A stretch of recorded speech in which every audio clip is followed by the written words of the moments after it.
El régimen de estado de excepción entró en vigencia a partir del pasado 27 de marzo del año 2022 por decisión del presidente Nayib Bukele y diputados del partido Nuevas Ideas en la Asamblea Legislativa, lo que ha conllevado a combatir a los grupos de pandillas.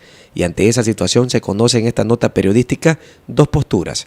Uno, la de Marisela de Guardado, diputada de la bancada CIAN, y dos, la del licenciado Rodrigo dos Santos Blanco Reyes, analista político en Usulután.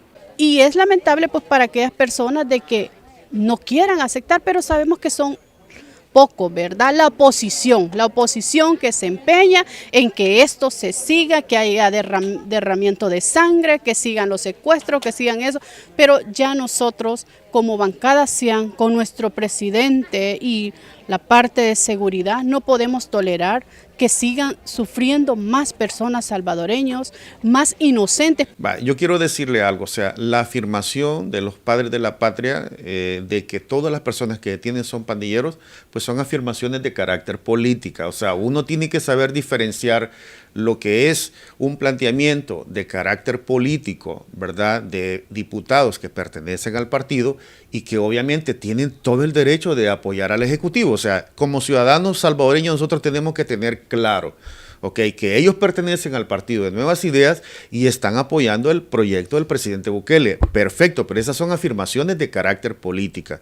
Es decir, esas afirmaciones de carácter política, sin duda alguna, cuando entran al sistema, estas personas son sometidas al escrutinio de la ley.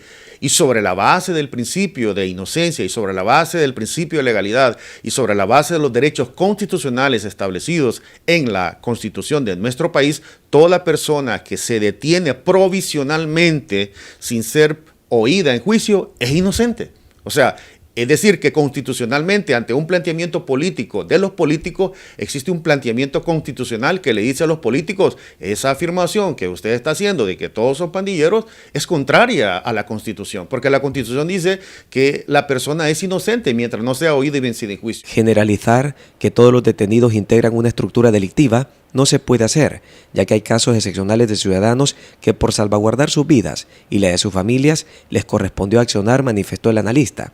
Aunque la parlamentaria da fe que todos los salvadoreños hoy pueden gozar de seguridad pública. Pero que en realidad la mayoría de los salvadoreños están contentos porque hoy disfrutan sanamente poder salir, en la noche se sienten libres, cosa que antes era preocupante porque se salía a estudiar y no sabían los padres si sus hijos iban a poder regresar.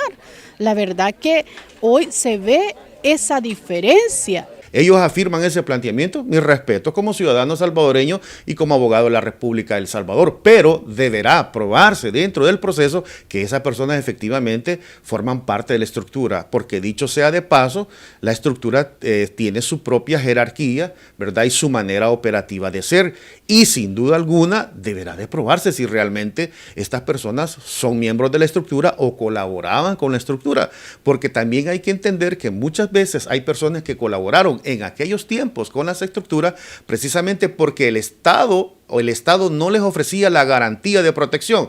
Por ejemplo, en la Campanera, digamos, un ejemplo que ahí controlaba la pandilla y todo, entonces el Estado le ofrecía seguridad a los ciudadanos de ahí, en ningún momento. Entonces, si había algún tipo de acción de un ciudadano, lo hacía por su propia seguridad, por su autodefensa. Entonces, y muchos casos como esos son las personas que están obviamente procesando. Entonces, en ese sentido, afirmaciones políticas yo las respeto, ¿verdad? No las comparto, porque no es cierto que todas las personas que se han detenido son miembros de estructura de criminales. Algunos obviamente han participado, algo otros no, algo otros de manera involuntaria han tenido que ver algo con las estructuras.